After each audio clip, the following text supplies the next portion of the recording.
ছোটবেলা থেকে একটু অন্যরকম ছিলাম, যে কখনো আমার মা আমাকে বলতেন না যে তুমি আরবি পড়তে চাও।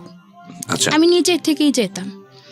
কখনো আমার স্কুলে যাওয়ার কথা আমার মা আমাকে বলেনি, আমি নিজে থেকেই যেতাম। আচ্ছা, যখন আমি ক্লাস 1-এ পড়ি তখন আমার বাবা মানে 10,000 টাকা আমার আম্মুকে দেয়, হুম, বলে যে এই টাকাগুলো রাখো, কালকে মাল কিনতে হবে। আচ্ছা, তো আমার ভাইয়া আবার ওই দৃশ্য দেখে। তখন আবার আমার ছোট্ট একটা বোন হয়, 2 মাস বয়স। তো আমরা 3 বোন 1 ভাই। হুম, হুম, তো আমার আম্মু আমার ছোট বোনকে দোলানিতে শুয়ে দিয়ে মানে নদীতে গোসল করতে যায় আমাদেরকে নিয়ে। জি, তা আমার ভাইকে বলে যায় যে তুমি একটু তোমার বোনকে দেখো। আমার ভাই কি করে, ওই সুযোগে ওই 10,000 টাকা নিয়ে সে পালিয়ে যায়। আচ্ছা, কোথায় যায় সে কেউ বলতে পারে না। আমার আম্মু অনেক কাঁদে, তাকে অনেক খুঁজে, কিন্তু কোথাও তাকে পাওয়া যায়নি। তো আমার বাবা একটু অন্যরকম ছিলেন, কারণ মেয়েদের পড়াশোনা করা বা ছেলেদের লেখাপড়া করানো এগুলো মানে পছন্দই করতেন না। আচ্ছা। আমার মা পছন্দ করতেন কিন্তু বাবা পছন্দ করতেন না। ওকে, তো আমার ভাইয়া চলে যাওয়ার পর প্রায় 1 বছর মানে নিখোঁজ থাকে। তা আমার মা অনেক কান্নাকাটি করেন যে আমার ছেলেটা কি বেঁচে আছে নাকি মরেই গেছে। তো বাবা বলতেন যে ঠিক আছে, আমি তোমার ছেলেকে খুঁজে নিয়ে আসবো। আপনার ভাইয়া যখন এরকম পালিয়ে যায় তখন তার বয়স কত? তখন তার বয়স 15 থেকে 16 বছর হবে। ঠিক আছে, তখন আপনার বয়স কত? তখন আমার বয়স, আমি ক্লাস 1-এ পড়ি, 5 বছর বয়স। তো ভাইয়াকে খুঁজতে খুঁজতে একসময় বাবা খুবই অসুস্থ হয়ে পড়েন। তো বাবা আমাদের ভৈরব রায়পুরা থানা, ওখানে আমার একটা হুপু আছে, হুপুর বাসাতে যান অসুস্থ অবস্থায়। হুম, হুম, হুম, তো ওখানে গেলে আমার হুপু দেখে চিকিৎসা করে কিন্তু ভালো হয় না। জি, তো আমার হুপু বলতেছে যে ভাই তুমি তো এখানে আসছো, কিন্তু তুমি যদি এখানে মারা যাও তাহলে তোমার স্ত্রী সন্তান তোমাকে দেখতে পারবে না। ওকে, এক কাজ করো, তুমি বাড়িতে চলে যাও। তা আমার মা এক কাজ করে, আমাকে নিয়ে অনেক দূরে একটা হুজুরের কাছে যায়। আচ্ছা, গিয়ে হুজুরের পায়ে হাতে ধরে কাঁদতে থাকে যে আমার একমাত্র ছেলে, তার বাবা অসুস্থ, এখন সে যদি বাড়িতে না আসে, যদি তার বাবা মারা যায়, তাহলে আমার স্বামী বলে যে ও নাকি ওকে মাটিও দিতে পারবে না, হুম, হুম, তাহলে একটা সুখ থেকে যাবে। তো উনি বলে কি মা কেঁদো না। তো শনিবারে যাই আমাকে নিয়ে, তো উনি কিতাব দেখে 2টা তাবিজ লিখেন, হুম, হুম, হুম, যদি আপনার ছেলে জীবিত অবস্থায় থাকে তাহলে 7 দিনের ভিতরে ফিরবে, আর যদি না ফিরে তাহলে ভাববেন যে আপনার ছেলে মারা গেছে। হুম, তো আমার আম্মু না তাই করে, যে শনিবারে তাবিজটা না রাখে, দেখা যাচ্ছে বৃহস্পতিবার রাত্রে 9টার দিকে আমার ভাইয়া বাড়িতে পৌঁছে যায়। জি, তো আমার ভাইয়াকে দেখে আমার আম্মু অনেক কাঁদতে থাকে যে তোর বাবা অসুস্থ, তুই কোথায় হারিয়ে গেছিলি। তখন ভাইয়াও কাঁদতে থাকে, বাবার পায়ে যায় পড়ে, আমি ভুল করছি, আমাকে ক্ষমা করে দাও। হুম, হুম, তো আমার বাবা বলে কি না, সন্তানে যতই ভুল করুক মা বাবার কাছে ভুল মনে হয় না, আচ্ছা, আমি তোমাকে ক্ষমা করে দিছি। ওকে, তো আমার ভাইয়া আসার পরে 21 দিন পরে কি আমার বাবা মারা গেছে। তো আমার অনেক কষ্ট লাগে যে অল্প বয়সে, এত ছোট্ট বয়সে আমার বাবাকে আমরা হারিয়ে ফেললাম। তো এমনিতে অভাবের সংসার, বেশি একটা উন্নত ছিল না। আমার ভাই আমার মা দুজনে রুজি করে, একটু জমি ছিল, এগুলা কিছু বিক্রি করছে আর কিছু বাড়িটা ছিল, ওরকম করে আমাদের দেখা যায় 5 পর্যন্ত পড়ানোর মোটামুটি আমার মা আমাদের নিয়ে চলতেছে। হুম, ঠিক ওই অবস্থায় আমার 5-এর পরীক্ষা শেষ। তো আমার ভাইয়া চট্টগ্রামে থাকতো, জি, ওখানে থেকে কাজ করতো। ওখানে আবার আমার বাবা আমার মাকে বিয়ে করার আগে আরেকটা বিয়ে করছিল। তো ওনার ওই মানে আমার বড় আম্মু মারা গেছে। জি, তো ওনার আবার একটি মেয়ে আছে, উনিও আবার চট্টগ্রামে থাকে, ওনার ওখানেই বিয়ে হয়। আমাকে নিয়ে আমার ভাই ওখানে যায় বেড়ানোর জন্য। তা আমি বেড়াতে যাই, আবার বোনের বাসায় থাকি। তো বোনের একটা দেওর আছে, মানে উনি মাঝে মাঝে আসতেন, তখন আমার বয়স মনে করেন 10 বছর বয়স। জি, কিরকম জানি খারাপ নজরে তাকাইতেন আমার দিকে। হুম, তো আমার কাছে খুবই যন্ত্রণা মানে মনে হইতো যে ওই লোকটা এরকম কেন, এইভাবে তাকাচ্ছে কেন আমার দিকে। হুম, এক পর্যায়ে ও কি করে, আমার হাতে ধরে টেনে ধরে আমাকে। তা আমি কোনো রকমের ছুঁইটা পালাইয়া যাই। তো আমি ভাইয়াকে বলি ভাইয়া আমার না এখানে থাকতে ভালো লাগে না, আমি বাড়িতে চলে যাব, আমি এখানে থাকবো না। তো ভাইয়া আবার 2-3 মাস পরে আমাকে সিলেট নিয়ে আসে। হুম, বাড়িতে চলে আসি। আসার পরে আমি আমার মামার ক্ষেত আছে, মানে আলু করে, অনেক কিছু চাষ করে ওরা, ওদের ওখানে যাই মানে আলু তোলার জন্য। জি। তো মামা বলে কি যে না, তোরা আলু তুলবি না, তোদের আলু তোলার কোনো প্রয়োজন নেই, তোর মা ভালো না। তো এই কথাটা বলার পরে আমার অনেক খারাপ লাগে যে আমার মা ভালো না, কি করছে আমার মা, এক্স্যাক্টলি। কাকে প্রশ্ন করব। একদিন মা বড়ই পারতে বড়ই গাছের তলায় যায় আর কি, অনেকটা দূরে। মানে মাকে কিভাবে প্রশ্ন করব, আর একাকে কোথাও আমি মাকে পাচ্ছি না যে এই প্রশ্নটা আমি করব। জি। তো ওখানে যাওয়ার পরে আমি আমার আম্মুকে বলি যে মা, ওরা কি বলে এসব, লোকেরা বলে তুমি নাকি ভালো না, কি করছো মা তুমি? কই আমি তো কিছু করি নাই। তারপরে আমি মনে করেন সপ্তাহখানিক থাকার পরে আমি বুঝতে পারি এবং কি জানতে পারি যে আমাদের প্রতিবেশী একজন, মানে আমাদের সম্পর্কের দুঃসম্পর্কের মামা হয়, তার সাথে আমার মায়ের বিয়ে হয়ে যায়। ও ওকে। তো আমার ভাইয়া আসছে, আমার ভাইয়া বাজারে ঘাটে যায়, সেও শুনে তার কাছে খুবই খারাপ লাগে, সম্মানে বাদে। তো আমার ভাইয়া এক পর্যায়ে রাগ করে বাড়ি বিক্রি করতে চায়। তো গ্রামের লোকজন কিছুতেই বাড়িটাকে বিক্রি করতে দেয় না। তো বলে কি, তুমি যখন বিয়ে বসে গেছো আমাদের দিকে তাকাইলে না, তাহলে আমার ভাই বোন নিয়ে আমি যেদিকে চোখ যাই আমি ওদিকে চলে যাব। তো উনি কি করেন, আমাদের 3 বোনকে নিয়ে চলে যেতে চাই, কিন্তু আমার ছোট্ট বোনটা ছোট্ট ছিল, 3 বছরের মতন। তো ওকে রেখে দেয় গ্রামের মানুষ, কিন্তু আমাদেরকে রাখেনি। তো আমরা 2 জনকে নিয়ে চট্টগ্রামে চলে যাই। যাওয়ার পর আমি এত ছোট যে কোথায় যে কাজ করব সেটা আমার পক্ষে সম্ভব না, বা কেউ আমাকে নিবেও না। তো ভাইয়া বলে যে কি কাজ করো, আমি একা কাজ করে তোমাদের পালবো। আবার আমার ছোট বোনটাকে স্কুলে ভর্তি করে দেয় ওখানে নিয়ে, কিন্তু আমাকে স্কুলে ভর্তি করে না, আমাকে কাজের জন্য চাপ দিতে থাকে। তো আমি বিভিন্ন অফিসে যাই চাকরি নেওয়ার জন্য, কিন্তু কোথাও আমার চাকরি হয় না। লাস্ট পর্যন্ত আমি একটা সুতার ফ্যাক্টরি, ওখানে গিয়ে কাজ করি। 1 সপ্তাহ কাজ করার পরে নাইট ডিউটি আসে। জীবনে কখনো জেগে থাকিনি।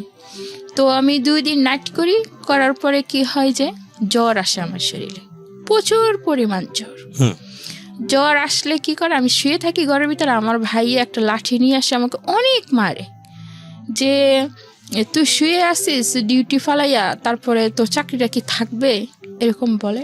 তখন আপনারা কয়জন মিলে থাকতেন একসঙ্গে? আমার 2 বোন, মানে আমার ছোট বোন, আমি, আমার ভাই, 3 জন মিলে থাকতেন। 3 দিন মিলে, মানে চিটাগঙ্গে বাইজে মুস্তান, ওখানে থাকতাম। আচ্ছা। আর আপনার মা তখন বিয়ে হয়ে অন্য কোথাও চলে গেছে? অন্যের ঘরে চলে গেছে। ওকে। তখন আমার ভাইয়ার এই মায়ের আমি কিছুতে সহ্য করতে পারিনি। তো মায়ের খেয়ে আমি ওই আমার এই সৎ বোনের কাছে যাই, যে বলে যে আপা তুমি আমার যে কোনো একটা কাজের ব্যবস্থা করে দাও। বলতে সৎ বোনটাকে মানে আমার বাবার আগের তরফের মেয়ে। ও, আগের তরফে এমন একটা বিয়ে ছিল? আচ্ছা, বিয়ে ছিল, মানে উনি মারা গেছে। তো উনার একটা মেয়ে থাকে। তো উনি আমাদেরকে বেশি একটা কেয়ার করতেন না, মানে দেখতে পারতেন না, আশ্রয়ও দিতেন না, ভালোবাসতেন না আমাদেরকে। তবুও আমি ওনার কাছে যাই, বলি যে আমাকে একটা চাকরি দাও বা একটা কাজ দাও, আমি ভাইয়া আমাকে মারে, আমি ওখানে থাকবো না। তো উনি কি করেন, ওনার একটা দুঃসম্পর্কের একটা মেয়ের সাথে মানে ফিশারিতে নিয়ে চাকরি দেয় আমাকে। আচ্ছা। ফিশারিতে চাকরি দেওয়ার পরে আমি কাজ করতে থাকি টানা সকাল 8টা থেকে রাত 8টা পর্যন্ত ডিউটি, 1500 টাকা বেতন। তো ওখানে আবার থাকার কোয়ার্টার আছে, আবার ওখানে খাওয়া দাওয়ার মানে ব্যবস্থা ভালো, 600 টাকা মাসে কাটে। তো মেয়েদের সাথে ওখানেই আমি থাকতাম। তো আমার বোন কি করতো, আমার যে সৎ বোন আমাকে নিয়ে চাকরি দিছিল, উনি ওখানে যাইতেন, যে আমি চাকরি করতাম, উনি মাসে মাসে টাকাটা নিয়ে আসতেন। তখন ওখানে আমাদের মেয়েদের সাথে পরিচয় হতে হতে তখন মেয়েরা আমাকে বলতেছে যে তুমি এত কষ্ট করে কাজ করো, এক সেট জামা কাপড় বানাইতে পারো না, কিছু না, তোমার বোন আসে টাকা নিয়ে যায়, এই মাসের থেকে তুমি আর টাকা দিবা না, আমাকে শিখিয়ে দিই। তো ও আসে টাকার জন্য, আসলে আমি বলি কি না, তোমাকে টাকা দিব কেন, কষ্ট করে আমি কাজ করব আর তুমি টাকা নিয়ে যাবে, সেটা হয় না, আমি এবার জামা কাপড় বানাবো। তখন আমি কেরানিকে গিয়ে বলি যে আপনি আমার বোনের হাতে বেতন দেন কেন, আমার বোন কাজ করে না, আমি কাজ করি, তুমি কাজ করো, তাহলে টাকা আমার কাছে দিবেন। তো ওরা কি করে, এক পর্যায়ে আমার বোন টাকা না পাওয়ার কারণে ও আমাকে জুতো দিয়ে ওখানেই মেরে আসে। আচ্ছা। তো আমার ভাই 3 মাস 6 মাস পর পর আমাকে দেখতে যেত, কিন্তু দেখতে যেত না, আসলে টাকা আনতে যেত। কখনো ভাবতো না যে আমার একটা ছোট বোন আছে, তার জন্য একটা জিনিস কিনে নিয়ে যায়, এরকম কিছু করতো না। তো সবাই বলতো তোর কেমন ভাই কেমন বোন, ওরা তোর কথা ভাবে না কখনো, শুধুই টাকা নিতে আসে। তো আমার মনে অনেক কষ্ট লাগতো। মাও হারিয়ে গেল, ভাইয়ারও এরকম করে, বোনও এরকম করে, আমি কার কাছে যাব, কিভাবে আমি জীবনে বাঁচবো? তো ওখানেই আমি থাকি। আমার সাথে আরেকটা মেয়ে ছিল, ওর নাম ছিল আকলিমা। তো নিজে নিজে চিঠি লেখে মানে আমাকে বলতেছে যে ওই ছেলেটা আমাকে একটা চিঠি দিছে। তো আমি বলতেছি ওই ছেলেটা তোমাকে চিঠি দিবে, আমি বিশ্বাস করি না। তো ও আমাকে হিট লাগাইতেছে যে আমাকে দিবে না তো কি তোমাকে দিবে? আমাকে হ্যাঁ আমাকে দিবে। ছেলেটার নাম কি ছিল? লিটন। লিটন, ওকে। তো আমি বললাম, ও আমাকে সাথে চ্যালেঞ্জ করতেছে যে 1 সপ্তাহ টাইম, যদি তুই এই চ্যালেঞ্জে জিততে পারস তাহলে আমি তোকে 1000 টাকা খাওয়াবো, আর যদি তুই হেরে যাস তাহলে আর তুই আমাদেরকে 1000 টাকা খাওয়াবি। ওকে। মানে এরকম একটা বাজি ধরে আর কি আমার সাথে। তো আমি কই ঠিক আছে। তো ছেলেটা দিনে ডিউটি করতো, আর আমরা নাইট ডিউটি করতাম। তো ওরা বের হতো আর আমরা ঢুকতাম, ঠিক ওই অবস্থায় ওর সাথে আমার দেখা হতো বেশিরভাগ সময়। তো আমি আগে থেকে বুঝতে পারতাম যে ছেলেটা আমাকে অবশ্যই পছন্দ করছে। তো আমি ওকে দেখে হাসতাম। তো ওরকম হাসতে হাসতে 1-2 দিন পরে ও কি করে নাইট শিফটে চলে আসে। তো আদার পিসের কাজ হতো ওই অফিসে বেশিরভাগ। আদার পিসের কাজ হইলে দেখা যাইতো কি ওরা আর আমরা একসাথে মিলেমিশে কাজ করতে হইতো। মানে আমি, আমার আরো 2টা বান্ধবী ছিল, সুমি, জমিলা, আমরা 3 জনই এক সমান সমবয়সী ছিলাম। তো ওরা আদার পিসের যে স্যারগুলো ছিল, যে ভাইয়ারগুলো ছিল আর কি, তো ওরা আমাদেরকেই বেশি পছন্দ করতো। অন্য সব কোনো মেয়েকে পছন্দ করতো না, সবাইকে বের করে দিত ফ্লোরে, আর আমাদেরকে রেখে দিত। তো আমরা ওই কাজগুলো করলে স্যারেরা আমাদেরকে বোনাস দিত। জি। তো এইভাবে ওই ছেলেটা মানে আস্তে আস্তে ওর সাথে আমার কথা হয়। কথা হইতে হইতে একদিন আজানের আগেই কাজ শেষ হয়ে যায়। আচ্ছা। তখন ওর একটা বন্ধু দিয়ে, ওই অফিসের মধ্যে আবার বিদেশি অফিস ছিল, তো অনেক ফুলের বাগান ছিল, দেখতে খুবই সুন্দর ছিল অফিসটা। তো ফুল আইনে আমার সামনে ধরে রাখছে। আমি বলতেছি কি ব্যাপার, ফুল আসলো কই থেকে, আপনি আমাকে ফুল দিচ্ছেন কেন? আমি তো দেই নেই, একজন তোমাকে ফুলগুলো দিছে। কে দিছে? লিটন। আমি তখনও 1 সপ্তাহ পূর্ণ হয়নি, 1 সপ্তাহ পূর্ণ হতে 2 দিন বাকি আছে। তো ফুলগুলো দেওয়ার পরে আমি নিছি, মানে আমি তাকে বুঝাইছি যে আমিও তাকে পছন্দ করি। জি। পরের দিন ও আমাকে একটা চিঠি দেয়। চিঠিতে অনেক কিছু লেখা থাকে যে ও আমাকে পছন্দ করে, ভালোবাসে। তখন এই চিঠিটা আমি আবার আমার ওই যার সাথে আমি মানে বাজিয়ে রাখছি তাকে পড়ে শোনাই। আমাকে শুনো, তুমি আমাকে 1 সপ্তাহ সময় দিছিলে, আর 1 সপ্তাহের মধ্যেই আমি কিন্তু জিতে গেছি। তারপরে ও আমাকে 1000 টাকা দেয়, দিলে আমরা সবাই বান্ধবীরা মিলে খুব মজা করে খাই, মানে অনেক কিছু কিনে খাই। খাওয়ার পর আমার উদ্দেশ্য হলো যে আমি আর ওর সাথে কখনোই কথা বলবো না, জাস্ট এটা একটা মজা ছিল। তো ও তো সত্যি সত্যি আমাকে মন থেকে ভালোবাসতো। তা আমি কথা না বলার কারণে সে আমাকে অনেক খুঁজতে থাকে, মানে আমাকে অনেক রিকোয়েস্ট করতে থাকে, সবাইকে দিয়ে খবর পাঠায়, চিঠি দেয় যাতে আমি ওর সাথে 1 মিনিটের জন্য হলো কথা বলি আর কি। তো ওরকম করতে করতে ওর প্রতি আমার একটা মায়া কাজ করে, আমিও ওর সাথে কথা বলি। বলতে বলতে এক সময় একদম সুন্দর একটা সম্পর্কই তৈরি হয়ে যায় আমাদের মাঝে। তো 1.5 বছর হয়ে যাওয়ার পরে আবার কি হয় যে তার মধ্যে 6-7 মাসের বেতন আমাকে দেয়, আর 6-7 মাসের বেতন আমাদের ওরা আটকে দেয়। মানে আমরা ওখানে থাকতে চাচ্ছি না, মানে আমরা চলে যাব অন্য কোথাও। আচ্ছা। ওই গৃহবন্দী হয়ে থাকতে আমাদের ভালো লাগে না। আর ওদের কথা হচ্ছে যে ওই 3টা মেয়ে খুবই ভালো কাজ পারে, আমরা কখনো ওদেরকে হাতছাড়া করব না। তো আমাদেরকে ছুটি দেয় না, ওখানেই মানে বন্দি হয়ে থাকতে হয়। তো একদিন সকাল সকাল কাজ শেষ হয়ে যায়, তা আমরা বুদ্ধি করি, আমি, জমিলা আর সুমি, যে আমরা এখান থেকে পালিয়ে যাব। বেতন যা আছে এগুলো সব ফেলে পালিয়ে যাব, এখানে থাকবো না, গৃহবন্দী হয়ে থাকতে ভালো লাগে না। তো আমরা ফ্যাক্টরির সমস্ত সাইড মানে ঘুরতে থাকি আর কি, যে কোন দিক দিয়ে পালানো যায়, গেট দিয়ে তো আর বাইরে হইতে দিবে না। তো একটা দারোয়ান ছিল, মিজার নাম, উনি বলতেছে কি ব্যাপার তোমরা এত ঘোরাঘুরি করতেছো, পালিয়ে যাবা নাকি? আমি বলতেছি আরে না, পালাবো কেন, যাইলে গেটের সামনে দিয়ে যাব, পালাবো না। তো আমরা কি করি, ঘরে যাই, ঘরে গিয়ে লাইট বন্ধ করে নিজেদের ব্যাগ গুছাইয়া ওই ওয়ালের ও পাশে যেতে হবে যে কোনোভাবে। এখন জমিলা একটু পাতলা সাইজের ছিল, ও পার হয়ে যায়, আমিও পার হয়ে যাই, সুমিও পার হতে পারে না। তো ওরে কষ্ট করে টাইনা মাইনা তুলে তিনজনেই পার হয়ে অনেকটা দূরে চলে যায়, যে একজনের বাসায় জামা কাপড়গুলো রাখি, কিন্তু অফিসের লোক ঠিকই ধরে ফেলে যে আমরা পালিয়ে যাই। তো আমরা যাই মেন রোডে উঠি, ওরাও অফিসে গেট দিয়ে যায় আর আমাদের সামনাসামনি হয়ে যায়। এখন আমরা খুবই ভয় পাইতেছি যে ওরা তো আমাদেরকে এখন ধরে নিয়ে যাবে, এখন কি করব। তো রিক্সাওয়ালাকে বলি যে আমাদেরকে নিয়ে যান, ওনারা নেই না। বাসওয়ালাকে বলি যে আমাদেরকে নিয়ে যান, ওনারাও নিচ্ছেন না। তখন ভোর আজানের পর একদম কোনো মানুষ নাই রাস্তাঘাটে। তো এভাবে করতে করতে আমরা কি করি, একসময় দৌড়াইতে থাকি, তিনজনই দৌড়াইতে থাকি। তো ওরা আমাদের পিছনে দৌড়াইতে থাকে, আমরাও দৌড়াইতে থাকি। দৌড়াইতে একদম চন্দননগর এলাকা, অলিগলি এলাকা, ওটার ভিতরে যায়, ঢুকে যায় পাহাড়ি এলাকা। দৌড়াইতে আবার ওখানে গিয়ে আবার একটা খাল আছে অনেক বড়, যাকে বলে আর কি হাক্কা বলে, অনেক দূরে একটা করে ভাস দেওয়া। তো জমিলা ওই হাক্কাটা পার হয়ে যায়, কিন্তু আমরা দুজন আর পার হতে পারি না। তো আমরা থেকে যাই, তো দেখি কি ওরা চলে আসতেছে। তো এই অবস্থায় কি করি, পাশে একটা বাড়ি ছিল, ও বাড়িতে যে আমরা ঢুকে যাই। ওরা খালি দরজা খুলে আর আমরা গিয়ে কি করি, আমি যে দরজার পিছনে লুকাই, ও যে একদম খাটির নিচে লুকাই। তো ওরা কি করে, আইসা আমাদের ধরে ফেলে। আমরা দুইজনকে ধরে তারপরে আমরা বলি কি না, আমরা যাব না, তোমরা ওখানে বেতন দেয় না, আমাদেরকে ছুটি দেয় না, এই জন্য আমরা পালাইছি, তোমরা আমাদেরকে ধরে নিতে আসছো কেন, আমরা যাব না। ওদের উদ্দেশ্য হলো আমাকে ধরে নিয়ে যাবে। তা ওরা আমাদেরকে নিয়ে আসে অফিসের ভিতরে।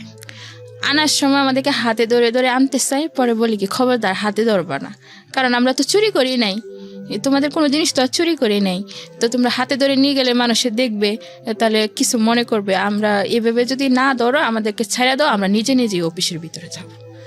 অফিসের ভিতরে গেলে প্রথম অবস্থায় যা হয়, একটা দারোয়ান, ওই যে মিজান, ও আমাদের উপরে আসে, মারতে আসে, যে তোরা পালাইলি কেন, সব চাপটা তো আমার উপরে পড়বে। মারতে আসলে আবার অনেক লোক আছে, তারা বাধা দেয়। তা কেরানি আইনে কি করে, আমাদের একটা রুমের ভিতরে বন্দি করে রাখে। শুধু বন্দি করে রাখে না, উনি আইসা জাস্ট কয়েকটা থাপ্পড় মারে আমার গালে, যে আমি একদমই পড়ে যাই, যে পালাইলি কেন। আর সুমিকে তো কয়েকটা থাপ্পড় দিলে পড়ে যায়, ও পড়ে গেলে ওর বুকের উপরে পাড়া দিয়ে ধরে। কে করে কাজটা? কেরানি, কন্ট্রাক্টদারও আছে, যে কেরানি আমাদের দেখাশোনা করতো, বেতন দিত, উনি এই কাজটা করে। বাসা থেকে কেন পালালি? ওখান থেকে আমরা কেন পালাম, কাজের ওই জায়গাটা থেকে কেন পালালি? জি, কাজের ওই জায়গা থেকে কেন পালালাম। তো বলে যে কি, যে বুয়া রান্না বান্না করতো মেস, ওনাদেরকে বলে দেওয়া হয় ওদের দুজনকে আজকে সারাদিনও খাবার দিবি না, এবং কি একটা ঘরের মধ্যে রেখে আমাদেরকে তালা মেরে দেয় পুরোপুরি। তো আমরা দুজন ওখানে সকালও খাবার নাই, দুপুর। আচ্ছা, আমি খাবারের জায়গায় আসতেছি, তার আগে একটু বলেন তো আমাকে, কাজটা কি ছিল আপনাদের? কাজটা ছিল মাছ প্যাকেট করা, যে বিভিন্ন জায়গা থেকে অনেক ধরনের মাছ আসতো এখানে। এই মাছটা কোথায় যেত? ওটা বিদেশ চলে যেত। আচ্ছা, তো ওই ফ্যাক্টরিতে আপনারা মূলত মাছ প্যাকেট করার কাজ করতেন? আচ্ছা, ঠিক আছে, বলেন তারপরে আমরা না খেয়ে সারাদিন থাকি। তো সন্ধ্যা হয়ে গেলে আমার খুবই খারাপ লাগে যে কখনো না খেয়ে থাকিনি, আজকে সমস্ত দিন না খেয়ে থাকলাম, আবার ওরা আমাদের উপর মারধর করলো। তা আমি সুমি আবার পড়তে জানতো না, লিখতেও জানতো না। তা আমি তো আবার একটু লিখতে জানতাম। তো আমি একটা চিঠি লিখে জানালা দিয়ে ফেলে দিই। তো ফেলে দিলে কি হয়, যে কোনো একজন অবশ্যই চিঠিটা পাওয়ার পরে আমি চিঠিতে লিখি যে আমরা অনেক কষ্ট আছি, প্লিজ আমাদেরকে সাহায্য করুন। তো উনি এই চিঠিটা নিয়ে, যে জমিলা আমার যে বান্ধবীটা পালাইয়া গেছে, ওর বোনের কাছে যায়, যা বলে কি তোমার বোন আর ওই যে দুই বোন তারা পালাইছিল, কিন্তু ওরা তো জমিলা কোথায় জানি হারিয়ে গেছে, আর ওদের তো ধরে নিয়ে অনেক মারধর করতেছে, না খাওয়াই রাখছে। তো ওনাকে আমরা আপা বলে ডাকতাম, ওনার নাম ছিল আমেনা, ওদের বাড়ি হচ্ছে কক্সবাজারে। তো উনি আবার আমাকে খুবই মায়া করতেন। তো ওনার কাছে যখন এই খবরটা যায়, উনি সহ্য করতে পারেন না, উনি একদমই থানায় চলে যান সঙ্গে সঙ্গে। আচ্ছা, থানায় গিয়ে পুরো ঘটনা বলার পরে তারপরে আমরা কি করে, রাত্রেও আমাদের খাবার দেওয়া হয় না, খাবার না দিয়ে ওই অবস্থাকে আমাদেরকে ডিউটিতে পাঠানো হয়। তো আমরা ডিউটিতে ঢুকি, মনে করেন 10টা থেকে 10:30 হবে টাইম। তো আমার খুবই মাথা ঘুরাইতেছে, সমস্ত দিন না খেয়ে রয়েছি, খুবই কষ্ট লাগতেছে। মানে আমি যে টেবিলে দাঁড়িয়ে কাজ করব আমার করতে পারতেছি না, সেই শক্তিটুকু নাই। সেই শক্তিটুকু নেই। তো আমি সুমিকে বললাম যে সুমি চল আমরা বাহিরে চলে যাব, কাজ করব না, মেরে ফেলবে। তো আমরা গ্লাস সিস্টেম অফিস ছিল, গ্লাসটা খুলে খালি বাহিরে হব, ঠিক ওই মুহূর্তে 2-3টা গাড়ি বা কয়েকটা স্কুটার আসলো, সবই পুলিশ ছিল, আচ্ছা। ওসি ছিল, 2জন উকিলও ছিল সাথে। জি। তো ওরা আসার পরে দারোয়ান তো গেট খুলে না, দেখলাম কি গেট ভেঙে ভিতরে ঢুকে। তারপরে ওরা চলে আসার পরে মানে যাকে পাচ্ছে তাকেই মারতেছে, ভাঙচুর করতেছে, অনেক ভাঙচুর করতেছে পুলিশ। তো আমাদেরকে 2টা উকিল এসে আমাদেরকে খুঁজতেছে, যেখানে তাসলিমাকে, সুমিকে। তখন আমরা বললাম আমার নামই তাসলিমা, আমরা সুমি। তো উকিল 2জন আমাদের সাথে অনেক কথা বললো যে তোমাদেরকে নাকি মারধর করছে। আমি বলি জি স্যার, আমাদেরকে মারধর করছে, নাক হয়ে রাখছে সমস্ত দিন। তো ওনারা মনে করেন কেরানিকে পায়নি, কেরানি লুকিয়ে যায়, তো ওকে ধরতে পারে না। তো ওনারা চলে যাচ্ছে এক পর্যায়ে ভাঙচুর করার পরে।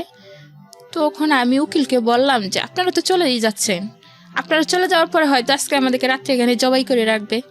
পরে বলে কি কার এত বড় সাহস যে তোমাদেরকে জবাই করবে। আমি বলি কি ওরা যখন আমাদেরকে হাত তুলতে পারছে, সারাদিন না খেয়ে রাখতে পারছে, তো মারতেও পারবে আবার। তখন উকিলের একটা ব্যবস্থা মানে ওসির কাছে বললো।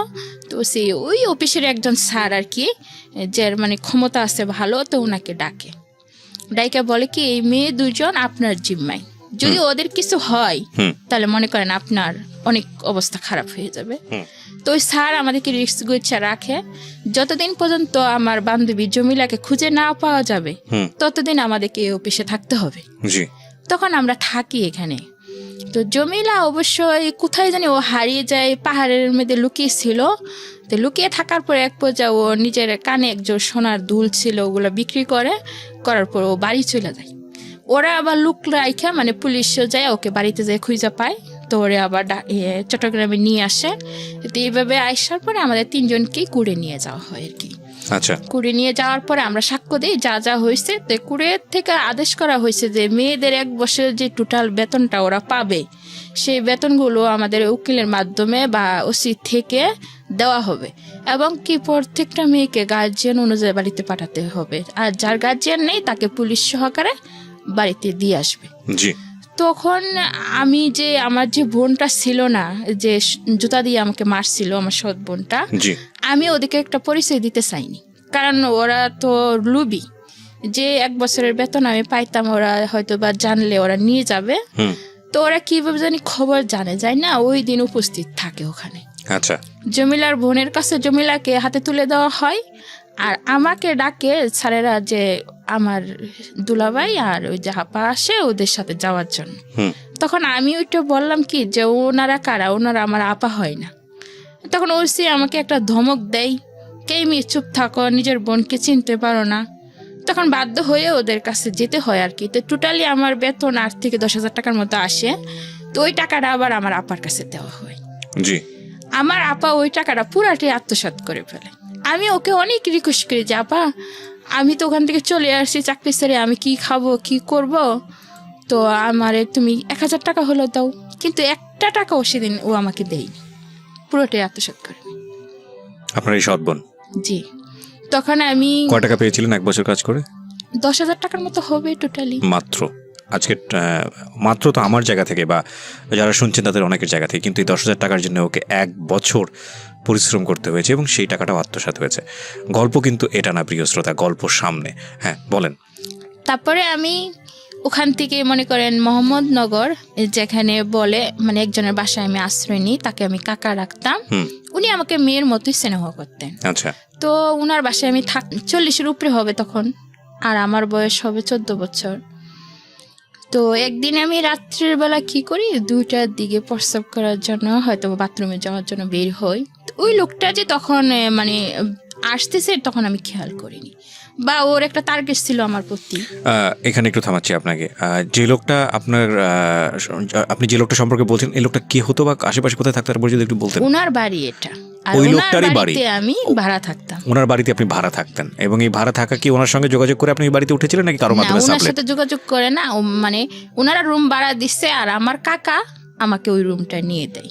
আচ্ছা আচ্ছা, যে ঠিক আছে, কাকা মানে কি সম্পর্কের কাকা? সম্পর্কের না, ওই যে বললাম যে আমাকে আশ্রয় দিছিল, ও, তাদের বাসায় থাকছিলাম, ওই ঠিক আছে, কাকাই আমাকে ঠিক রুমটা আছে। নিয়ে তো দেয়। আপনাকে যখন রুমটা নিতে তখন বাড়িওয়ালার সঙ্গে কথা বলেনি যে বাড়িওয়ালার সাথেও কথা বলা হয়েছে, এবং ওনার ওয়াইফ আছে, ওনার একটা মেয়ে আছে, ওনার একটা ছেলে আছে। আমি তাদের নামগুলো বলি। লোকটার নাম হচ্ছে আনুমিয়া, আর ওর একটা মেয়ে ছিল, মেয়েটার নাম ছিল বেবি, এবং ছেলেটার নাম ছিল সাব্বির। ওকে, এবং তারা নাসিরাবাদ এলাকা, চট্টগ্রাম শান্তিনগরে তাদের বাড়িটা ছিল আর কি। ওকে, বলেন আপনি। হ্যাঁ, তো আমি যখন ওদের বাড়িতে ভাড়া থাকতাম, এই অবস্থায় যখন ও আমাকে দেখে ফেলে রাতে 2টা বাজে, তখন সে আমার ঘরে ঢুকে যায়। এক পর্যায়ে আপনি কি আলাদা থাকতেন, একাকে একটা রুম একা নিতে? একা এক রুমে থাকতাম। তো আমার ঘরে ঢুকে গেলে আমি আবার বলি যে এত রাতে আপনি আমার ঘরে আসলেন কেন, কি দরকারে আসলেন? তো ও কিছু বলে না, কেমনি আসলাম। তো এক পর্যায়ে ও কি করে, আমার মুখ চেপা ধরে। তা আমি ওর সাথে অনেক জোরাজোরি করলেও কিন্তু আমি শক্তিতে অবশ্য পারি না, সেই রাতেও সে আমাকে রেপ করে। তো বলে কি চিল্লাচিল্লি করে কোনো লাভ নেই, চিল্লাচিল্লি করলে নিজের মান সম্মানই যাবে, তোমাকে লোকে খারাপ বলবে, আমাকে কিছু বলবে না। তো আমি পরের দিন অফিসে চলে যাই, কিন্তু অনেক কাঁদি, অনেক কাঁদতে থাকি যে এটা কি হলো আমার সাথে, আমি তো কোনো অন্যায় করিনি, তবে ওই লোকটা এত খারাপ কেন? তো আমার একা থাকতে খুবই ভয় লাগতো ওই বাড়িতে, ওই ঘটনার পর থেকে। তো আমার আরেকটা মানে মেয়ে আর কি, তাকে আমি ভাবি ডাকতাম সম্পর্কে। তো ওর কাছে যাই বলি যে ভাবি, ওই বাসায় থাকতে না আমার খুবই খারাপ লাগে, রাত্রে একা একা, ওই লোকটা জানি কেমন, মানে পুরোটা তাকে আর খুলে বলি না। আচ্ছা, তো ও বলে কি ঠিক আছে তুই আমার কাছে থাক। তো আমি বললাম কি তাহলে ভাইয়া কোথায় থাকবে? তো কাজে চলে যাবে, তো তুই আমার কাছেই থাক আজকে রাত্রে। ওর আবার ছোট একটা বাচ্চা হয়, 2-2.5 মাসের। তো আমি ওই বাসায় ওর সাথে ঘুমিয়ে পড়ি। তো ওর স্বামী বলে যে কি আমি আজকে রাত্রে বাসায় আসবো না, ও আমাকে দেখে যায় যে আমি ওর বাসায় আসি বর্তমানে। ও রাতের প্রায় 1টার দিকে চলে আসে। ওর হাজবেন্ড চলে আসলে এক পর্যায়ে আমি তো ঘুমিয়ে থাকি, আর কিছু বলতে পারতেছি না, কারণ সারাদিন কাজ করছি, আমার শরীর খুবই দুর্বল, আমি ঘুমিয়ে পড়ি। আর ওর হাজবেন্ড আসার পরে কি হয় যে ওর ছোট বাচ্চাটাকে কোলে নিয়ে ওর বউ বসে থাকে, আর ওর হাজবেন্ড চাচ্ছে যে আমার এখানে আসবে, আমার কাছে আসবে। আর ওর বউ চাচ্ছে যে কি ছোট্ট একটা মেয়ে বা এমন একটা ইতিম মেয়ে, তুমি ওর কাছে যেও না বা ওকে নষ্ট করো না। মানে ওদের মধ্যে তকাতকি হচ্ছে, বউ বাধা দিচ্ছে আর ও চাচ্ছে যে আমার এখানে আসবে বা আপনি আমার তো কিছু ঘুমিয়েছিলেন একটা তখন, করবে। আপনি এটা জানেন? আমি তো তখন ঘুমিয়েছিলাম। রাইট। তো এরকম প্রচার করতে করতে ওই যে বউকে 2-3টা থাপ্পড় মারে, ওর বউ যখন কাঁদতে থাকে না, ওই কাদার শব্দে আমার ঘুম হঠাৎ করে ভেঙে যায়। তো এবং কি কাদার শব্দে আর ওই যে লোকটা আছে না, ওর একটা হাতও আবার আমার কাছে চলে আসে। ও মানে পুরোপুরি আমাকে করার জন্য প্রস্তুতি নিচ্ছে আর কি। তো এই অবস্থা আমার ঘুম ভেঙে যায়। ঘুম ভেঙে গেলে আমি লাইটটা জ্বালিয়ে দিই আর কি, করে যে লাইটটা থাকে জ্বালানোর পরে দেখি এই অবস্থা, ভাবি বসে বসে কাঁদতেছে আর ওই অবস্থা। তো আমি ওদের কিচ্ছু বলি না, তো রাত্রের বেলা না বলে সোজা দরজাটা খুলে বাহিরে চলে যায়। বাহিরে গিয়ে গেটটা খুলে একদম আমার বাসায় চলে যায়। তখন রাতের বাজে 2টা। আপনার বাসার দূরত্ব কতটুকু ছিল ওখান থেকে? দূরত্ব ছিল 5 মিনিট। আচ্ছা, এই রাত 2টোর সময় 5 মিনিট হেঁটে আপনি চলে যাই। মানে তখন আমার মাথায় প্রচুর রাগ ছিল যে কি করব না করব কিছু জানি না, কিন্তু আমাকে বাসায় যেতেই হবে। সিনারিটা লক্ষ্য করেন যে একটা মেয়ে যদি ফ্যামিলিতে শেল্টার না পায়, ফ্যামিলিতে যদি তার মাথার উপরে মানে অভিভাবকের মতো কেউ না থাকে, তাহলে একটা মেয়ের জীবন কতটা ভার্নারেবল হয়। এবং এটা আমাদের এই জীবন গল্পে আজকে প্রথম না, আমরা আমাদের এই জীবন গল্পে অনেকবার এটা দেখিয়েছি, ভয়াবহভাবে দেখিয়েছি। আজকে হয়তোবা সেটা আরও এক্সট্রিম লেভেলে যাবে।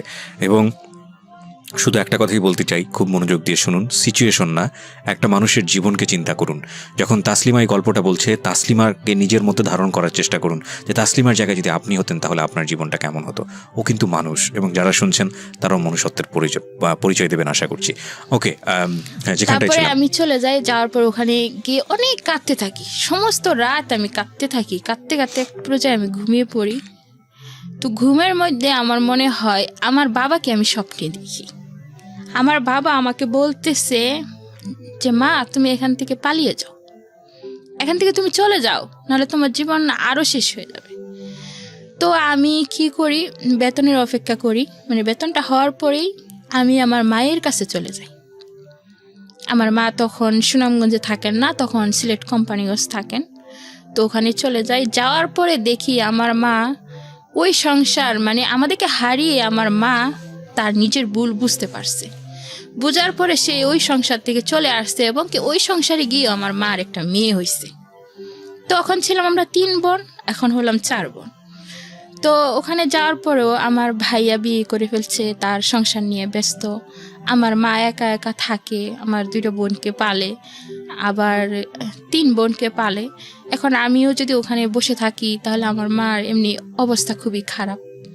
আর আমাদের দেশে যে জমিটা ছিল আমার ভাই ওটা বন্ধক দেয়, বন্ধক দিলে আরেকজন ডুপ্লিকেট করে ওটা লিখে নেয়। তো ওই বাড়িটাও শেষ, এখন মানুষের বাড়িতে ভাড়া থাকতে হয়, খুবই অভাব সংসারে। তখন আমি 1 মাস থাকি ওখানে। থাকার পরে যেটা হয় আর কি, মেয়েদের যে মানে মাসে মাসে পিরিয়ড হয় আর কি, এটা হয়ই না। আমি না হওয়ার কারণে আমি কাউকে জিজ্ঞেস করি, একজনকে জিজ্ঞেস করি, তখন সে পাত্তা দেয় না, বলে কি তুই তো আবিয়াতা মেয়ে, তোর কি হবে, মানে উনি আরো হাসে। তো ওই জিনিসটা আমি কারোর কাছে কিছু বলতেও পারতেছি না, বা জিনিসটা নিয়ে কোনো আলোচনা যে করব সেটাও পারতেছি না। মানে আপনার মধ্যে কি কোনো ভয় বা সংশয় ছিল, বা আপনি কি বিষয়গুলো জানতেন যে আমি এটা না হওয়ার মানেটা কি? অবশ্যই জানতাম না যে এভাবে। সেটাই আমার প্রশ্ন ছিল যে আপনি জানতেন না বিষয়টা। জানতাম না। ওকে, তারপর? তো আমি ওখান থেকে আবার চট্টগ্রামে চলে যাই। যাওয়ার পরে ওখানে থাকি না, তখন আমি কাকার সাথে যোগাযোগ করি যে কাকা আমি শান্তিনগর আর থাকবো না।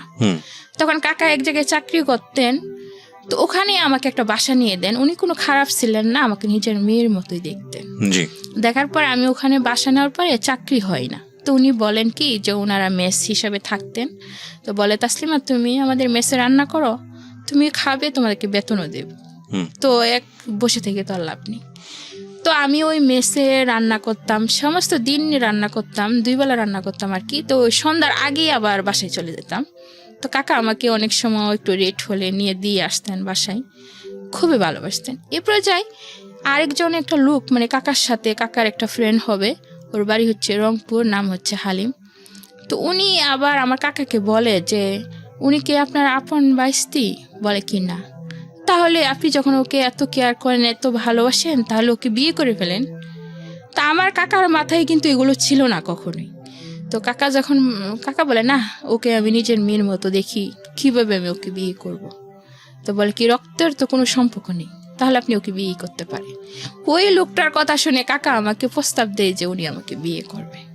এদিকে আমার এই সমস্যাটা চলতেছে, তখন 2 থেকে 3 মাস হয়ে গেছে। তখনও আমি মানে আমার মাথা ঘুরায় বা বমি হয়, এগুলো আর লক্ষ্য করলেও আমি বুঝতে পারি না যে আমি আসলে মা হতে যাচ্ছি।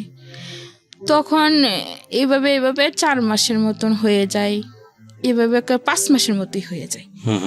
তখন কাকারে অনেক বুঝাই আমি, আমাকে কাকা আপনি মানুষের কথা শুনে আমাকে বিয়ে করার চেষ্টা করতেছেন, এগুলো ঠিক না। ওই দিকে আবার হালিম যে লোকটার কথা বললাম, ও আবার আমার দিকে সবসময় নজর দিত, আর ও আমাকে মানে সম্পর্ক করার চেষ্টা করতো আর কি। তো 5 মাসের পরে যেটা হয়, নাভির গোড়াতে একটু একটু লড়তো আর কি, বাচ্চা তো লড়ে। তো আমি অনেকটা ভয় পেয়ে যাই, কারণ এরকম লড়ে কেন, কি লড়ে। তখন আমি এই জিনিসটা কাকার কাছে অবশ্যই শেয়ার করতে পারি না, শেয়ার করি হচ্ছে হালিমের কাছে। তো উনি কি করে, আমাকে নিয়ে একটা ডাক্তারের কাছে যায়, যাই পরীক্ষা করে দেখে 5.5 মাস আমি প্রেগনেন্ট। তখন উনি কাকাকে ফোন দিয়ে বলে তাসলিমা তো এই সমস্যা। কাকা আমাকে জিজ্ঞেস করে যে এই বাচ্চা এটা কিভাবে হলো বা কার। তখন আমি কিছুই বলতে পারতেছি না, কার কথা বলবো, কি বলবো, মানে ওই কথাগুলো আমি বলতে পারতেছি না যে ওই লোকটা আমার সাথে এগুলো করছে, মানে সবসময় চুপ করে থাকতাম। থাকার পরে কাকা, চট্টগ্রামের ঘটনা এটা, যেখানে আপনি রেপ হয়েছিলেন। আর আপনি আপনার কাকার সাথে যে ঘটনাটা ঘটছে এটা কোথায়, কোন জেলায়? এটা হচ্ছে চট্টগ্রামের কালুরঘাটে। তো আপনার কাকা কি বললে ওই লোকটাকে চিনতো? অবশ্যই চিনতো, কারণ চিনি তো ম্যানেজ করে দিয়েছেন। উনি তো রুম ভাড়া নিয়ে দিয়েছিলেন, উনি চিনতো। আপনি কাকাকে বললেন না কেন? কাকাকে বলিনি কারণ ওনার সাথে আমার বয়সের অনেকটা ডিফারেন্স ছিল। তা আমার মনে হতো কি, যদি আমি ঘটনাটা বলি তাহলে কাকারা আমাকে দেখতে পারবে না, আমাকে খারাপ মনে করবে, আর হচ্ছে ওনার সাথে হয়তো আমাকে বিয়ে দিয়ে দিবে, বা এগুলো নিয়ে আলোচনা হলে সামাজিকভাবে আমি অনেক লাঞ্ছিত হব, মানে ওরকম কিছু ভাবতাম। কিন্তু আমি যে কত বড় লাঞ্ছিত হতে যাচ্ছি সেগুলো আপনার মাথায় ছিল না? আমার মাথায় ছিল। কত সালের ঘটনা এটা? এটা হচ্ছে 2007 সাল। আমি কাকার যখন না বলি তখন কাকা সন্দেহ করে যে ওই হালিমের সাথে হয়তো বা আমার কোনো সম্পর্ক আছে। তো হালিমকে বলে যে তুমি ওকে বিয়ে করবা। তো এক পর্যায়ে ওকে বাধ্য করায় যে আমার সাথে মানে আমাকে বিয়ে করার জন্য। তো আসলে তো ও জড়িত না এগুলোর মাঝে। তো একটা কাজীও না, মানে একটা হুজুর রেখে আইনা ওর সাথে আমার বিয়ে দিয়ে দেয়। এটা বিয়ে কিনা আমি জানি না, তবে কলমা পড়ায়, তারপরে কবুল পড়ানোর পরে যে কিছুদিন পরে মানে এটা রেজিস্ট্রেশন করা হবে। তখন ওর কাছে টাকা ছিল না। হালিম এটা মেনে নিল? হালিম এটাকে মেনে নিল, মানে আমি একটা অসহায় দেখে ও মন থেকে মেনে নেয়নি, কিন্তু মানুষের চাপে এটা মেনে নিতে সে ও তো বিবাহিত ছিল। বিবাহিত ছিল, হ্যাঁ, দেশের বাড়িতে ওর ওয়াইফ ছিল। তো যখন ও আলাদা একটা রুম নেই, তখন সে আমাকে বলে নীরবে যে তাসলিমা তুমি বলো এটার জন্য কি আমি দায়ী? আমি বলি বা আমার স্বামী আমাকে গাড়িতে উঠে দিয়ে গেছে তাই আমি আসছি, না হয়তো দেশের বাড়িতে মান সম্মান থাকবে না। তো এভাবে 8 মাস 9 মাস পার হয়ে যায়। পার হলে আমার ছেলে বাচ্চা জন্ম নেই। মানে আপনি ভেবে চিন্তেই বাচ্চাটার জন্ম হলো আপনার? জি, বাচ্চাটার জন্ম নেই। বাচ্চাটা জন্ম নেওয়ার পরে যা হয়, আমার মা আমার ভাই বোন ওরা অবশ্যই কেউ আমাকে দেখতে পারে না। তো আমার খুবই রাগ হয় যে আমার বিয়ে হলো না, সংসার হলো না, তো বাচ্চা হলো কই থেকে? তখন আপনি বুঝতেছেন না বিষয়টা? হ্যাঁ, তখন বুঝতেছি যে বাচ্চারা এইভাবে এই কারণে হয়েছে। তো বাচ্চা যে হইলো, এই বাচ্চা নিয়ে আমি কি করব? এই বাচ্চা আমি কার পরিচয়ে পৃথিবীতে মানুষ করব, বা এই বাচ্চাকে কে লালন পালন করব? তখন আমার এগুলো মানে মাথার ভিতরে কাজ করতেছে যে তখন আমি কেন বললাম না এগুলো? বললে হয়তো সংশোধন হতো। আজকে চুপ থেকে আমার ল্যাপটপকে আমি নিজেই শেষ করে দিলাম। এখন আমি কি করব? তখন এক পর্যায়ে যখন আমার মা আমাকে খুবই অত্যাচার করতেন, তো ওদের আমি কিছু বলতে পারতাম না। তো এক পর্যায়ে আমার রাগ হইতো ওই বাচ্চার উপরে যায় এসে, যে বাচ্চাটার জন্য আজকে আমি কোনো কাজ করতে পারি না, ঘরের বাইরে যেতে পারি না। কিন্তু ততদিনে কি আপনার ফ্যামিলি জেনেছে যে আপনার বাচ্চাটা কিভাবে হয়েছে? আসল ঘটনা কি জেনেছে? এখনো জানে না। আমার ফ্যামিলি সত্যিটা এখনো জানে না। তাদের কাছে আমি সবসময় মিথ্যে বলছি। So this is how much important. See, এই প্ল্যাটফর্মটা এত বেশি মানুষের আপন হয়ে গেছে, জীবনের ভয়াবহতম কঠিনতম সত্য কথা যেটা হয়তো পৃথিবীতে কেউ জানে না একমাত্র সৃষ্টিকর্তা ছাড়া, সেটা তারা এসে নির্ভয়ে এই প্ল্যাটফর্মে বলেন। That's really honour for us. আমরা এটাকে সম্মান মনে করি, এবং আজকে এই গল্পটা হয়তো অনেক পাষণ্ড মানুষের অন্তরকে অনেকখানি নরম করে দেবে। আপনি যেটা বলছিলেন যে, তো কিন্তু আমার তো সন্দেহ হওয়ার কথা যে এতদিন ধরেও বাবা খোঁজ নিচ্ছে না, বাড়িতে আসতেছে না। স্বাভাবিক তো সবার জিজ্ঞেস করা উচিত যে, জিজ্ঞেস করে। তখন আমি বলতাম যে ওর বাবা চাকরি করে, সেজন্য আসতে পারে না। তো 6 মাসের সময় আমি বাচ্চাটাকে নিয়ে মানে ওই কাকার কাছেই যাই। যাওয়ার পরে কাকাকে ডাকার পরে কাকা আসে বের হয়ে, কিন্তু আমাকে তেমন একটা গুরুত্ব দেয় না। তো আমি আর ওনার সাথে কথা না বলে ওখান থেকে চলে আসি ওনার অফিস থেকে। আসার পরে ট্রেনে ওঠার পরে আমার এক পর্যায়ে মনে হয় যে আজকে যদি এই বাচ্চাটা না থাকতো আমি যে কোনো একটা চাকরি নিতে পারতাম। চাকরি করেও আমি নিজের জীবনটা বাঁচাতে পারতাম, ভালো থাকতে পারতাম। কিন্তু এই বাচ্চাটার জন্য তো আমি চাকরিও করতে পারতেছি না। তো আমাদের যে সিলেটের ট্রেনগুলো হয় এগুলো কিন্তু বেশিরভাগ একটা যাত্রী হয় না, তেমন বেশিরভাগই খালি থাকে। বরিবের পরে অনেকটাই খালি হয়ে যায়। তো ওই ট্রেনে বেশি একটা মানুষ ছিল না, থাকলেও পিছনের সিটে ছিল, সামনের সিটে কোনো মানুষ ছিল না। তো আমার হঠাৎ মাথার মধ্যে এমন একটা বুদ্ধি কাজ করে যে আমি বাচ্চাটাকে আজকে ট্রেন থেকে ফেলে দেব। ট্রেন থেকে ফেলে দেবেন? যদি আমি ট্রেন থেকে ফেলে দেই তাহলে আমি ফ্রি হয়ে যাব, তাহলে আমি যেখানে খুশি সেখানে যেতে পারবো। আমার মার খেতে হবে না, মানুষের কথা শুনতে হবে না, আমি চাকরি করতে পারবো, আমি বাঁচতে পারবো। আচ্ছা, তখন বাচ্চাটার বয়স কত? তখন বাচ্চাটার বয়স 6 মাস। তো আমি এখানে পজ দিব একটু। অনেক আগে সম্ভবত এটা এনটিভিতে একটা রিপোর্ট দেখেছিলাম, বদরুদ্দোজা বাবু ভাইয়ের একটা রিপোর্ট, সম্ভবত আমি যদি ভুল না করে থাকি। He is a very renowned television reporter, এবং বর্তমানে মাছরাঙা টেলিভিশনে কাজ করেন। উনি ক্রাইম রিপোর্ট নিয়ে কাজ করেন। একটা বাচ্চা কুড়িয়ে পাওয়া গেছে হচ্ছে কোনো একটা মানে 2টো বিল্ডিংয়ের মাঝখানে গলিতে কুড়িয়ে পাওয়া গেছে, এবং ওটা নিয়ে একটা রিপোর্ট এখনও মাঝে মাঝে ফেসবুকে দেখা যায়। এবং ওই বাচ্চাটা কুড়িয়ে পাওয়ার পরে বাচ্চাটাকে ট্রিটমেন্ট করা হচ্ছে, সেভ করার চেষ্টা করা হচ্ছে, বিভিন্ন ইনভেস্টিগেটেড করা হচ্ছে। এই রিপোর্টটা দেখার পরে মানে আমি আজকের এই জীবন গল্প করতে গিয়ে আমার এই অনুভূতিটা হয়, কিন্তু আমি জানি আমার প্রথম যে অনুভূতিটা হয়েছে এটাই ম্যাক্সিমাম মানুষের অনুভূতি। এই রিপোর্টটা মানে এই বাচ্চার মানে এই রিপোর্টটা দেখতে গিয়ে ফার্স্ট আমার যে অনুভূতিটা হয়েছে সেটা হলো যে কোন পাষণ্ড মা পারলো এই বাচ্চাটাকে ভেবে ফেলে দিতে? এটা হচ্ছে ফার্স্ট অনুভূতি। সেকেন্ড অনুভূতি, নিশ্চয়ই এই বাচ্চাটার মান সম্মানে, সামাজিকতায় আঘাত লাগবে, যে কারণে বাচ্চাটার পরিণতি এরকম হয়েছে। এবং সেক্ষেত্রেও ওই মাটার দিকেই প্রশ্ন এসেছে। একবারের জন্যও কিন্তু মানে আমাদের প্রথম ইমোশন যেটা হয়, একবারের জন্য কিন্তু আমরা ওই ছেলেটার কথা চিন্তা করিনি যে এই ছেলেটার দ্বারা এই কাজটা হয়েছে, কিংবা যেই পরিস্থিতিতে পড়ে মেয়েটাকে বাধ্য করা হয়েছে এই কাজটা করার জন্য, বা মেয়েটা আদৌ বাধ্য হয়েছে কিনা। বাচ্চাটার কষ্টে আমরা সবাই কষ্ট পাচ্ছি। এবং আমি জানি এরকম বাচ্চা সমাজে নেওয়ার জন্য অনেকেই প্রস্তুত থাকেন, অনেকের ঘরেই বাচ্চা কাচ্চা হয় না, অনেকেই চান একটা বাচ্চা। কিন্তু আমি বরং গল্পটাকে একটু অন্যভাবে আপনাদেরকে ভাবাতে চাই। দেখুন, কতটা শক্তিশালী ভয়াবহ একটা ব্যাকগ্রাউন্ড থাকলে, কতটা শক্তিশালী কারণ থাকলে, মা তো মাই, সে যেই হোক না, যে অবস্থায় হোক না কেন, একটা মা তার সন্তানকে ফেলে দিতে পারেন। কতটা শক্তিশালী কারণ থাকলে। অন্তত আজকের এই গল্প যে জায়গাটায় দাঁড়িয়ে আছে, প্রায় 1 ঘন্টা 10 মিনিট আমরা পার করে ফেললাম আমাদের এই জীবন গল্পে, সেখানে এসে অন্তত আপনাদের এই উপলব্ধিটা হওয়া উচিত যে যখন তাসলিমা ট্রেন থেকে বাচ্চাটাকে ফেলে দিতে যাচ্ছে, রাইট? সো সেই মুহূর্তে আপনি যদি শুধু ওই সিনারিটুকুই দেখেন যে ট্রেনের মধ্যে আপনি বসে আছেন এবং একটা মহিলা দৌড় দিয়ে গেল, কিংবা একটা কিশোরী মেয়ে দৌড় দিয়ে গেল, তার কোলের বাচ্চাটাকে ঠাস করে সে ফেলে দিল, আপনার অনুভূতিটা কী হবে? আপনার অনুভূতিটা হবে এই মেয়েটাকে মেরে ফেলি, বা এই মেয়েটা কী করলো, এই মেয়েটা তো পাগল, কিংবা এই মেয়েটার একটা চরম শাস্তি হওয়া উচিত। আপনার যা ইচ্ছা আপনি সেটা করার চেষ্টা করবেন। কিন্তু আপনি যদি এই লম্বা ব্যাকগ্রাউন্ডটা জানেন, আপনি কি পারবেন ওর দিকে আঙুলটা তুলতে? তবুও মানুষ আমরা, কথা হচ্ছে এটাই যে আমরা যেই মানুষ একটা শিশু সন্তানের যত্ন করতে জানে না, সেই শিশু সন্তানের যত্ন যেভাবেই হোক না কেন, জন্ম যেভাবেই হোক না কেন, সেই মানুষ আসলে মানুষ না। আমরা সেই জায়গাটা থেকেই তাসলিমাকে আরও গল্পটা সামনের দিকে এগিয়ে নিতে সুযোগ দিব, দেখি সে কী করেছে। হ্যাঁ, ট্রেনের ভিতরে আপনি বাচ্চাটা ফেলে দেওয়ার প্ল্যান করছিলেন, তারপরে আমি যখন তাকে ফেলে দিতে চাচ্ছি, ঠিক ওই মুহূর্তে ও আমার গলার মধ্যে জড়িয়ে ধরে। তখন আমি কিন্তু ওর দিকটা মানে জানালার পাশে ওকে নিয়ে গেছিলাম। ঠিক যখন ও আমার গলায়তে জড়িয়ে ধরে, তখন আমার ওর জন্য খুবই মায়া হয় যে আমি 10 মাস 10 দিন গর্ভে ধারণ করলাম, জন্ম দিলাম, এতদিন পর্যন্ত তাকে আমি লালন পালন করলাম, বুকে দুধ খাওয়ালাম, অবশেষে আমি তাকে ট্রেনের নিচে ফেলে দিব না। তখন আমি ওকে বুকে জড়িয়ে ধরলাম। তো ওকে নিয়ে আমি আবার বাড়িতে ফিরে যাই। আপনার একবারের জন্য চিন্তা হয়নি যে ট্রেনের ভিতরে তো অনেক লোকজন আছে, আপনি ফেলে দেওয়ার পরে কি অবস্থাটা দাঁড়াবে?